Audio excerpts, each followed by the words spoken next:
সরকার চেষ্টা করছে প্রত্যেকটা মানুষকে বাংলাদেশের নিরাপত্তা দেওয়ার জন্য, কিন্তু আপনারা জানেন যে ফ্যাসিবাদী শক্তি নির্বাচনে বাধাগ্রস্ত করার জন্য চেষ্টা চালাবে। জনগণ সরকার পাশে থাকবে, এই নির্বাচন সুষ্ঠুভাবে হবে এবং যারা এই নির্বাচন বানচালের চেষ্টা করবে তাদের প্রতিহত করা করার কোনো দেশপ্রেমিক কোনো মানুষ সংশয় প্রকাশ করবে না।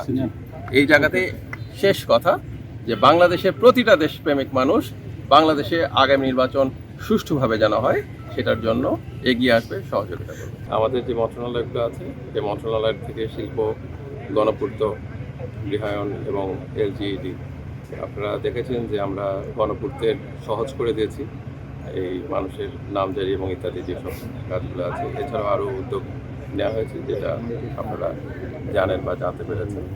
এলজিডির থেকেও আমরা শেষ মুহূর্তে এসে দায়িত্ব নিয়েছি। আমাদের এখানে অনেকগুলা কাজ প্রকল্প যেগুলো চলছে, এটা আগামী যারা আসবেন নির্বাচিত হয়ে তারা এগিয়ে নেবেন, কিন্তু এই মুহূর্তে আমরা সেইগুলোর কাজগুলো যেন ঠিকভাবে হয় সেটার চেষ্টা করছি। আমরা সকালবেলা শিবচরে গিয়েছিলাম, শিবচরের যে কাজগুলো আছে সেটা দেখেছি। এখানে দুইটা, একটা হচ্ছে আপনার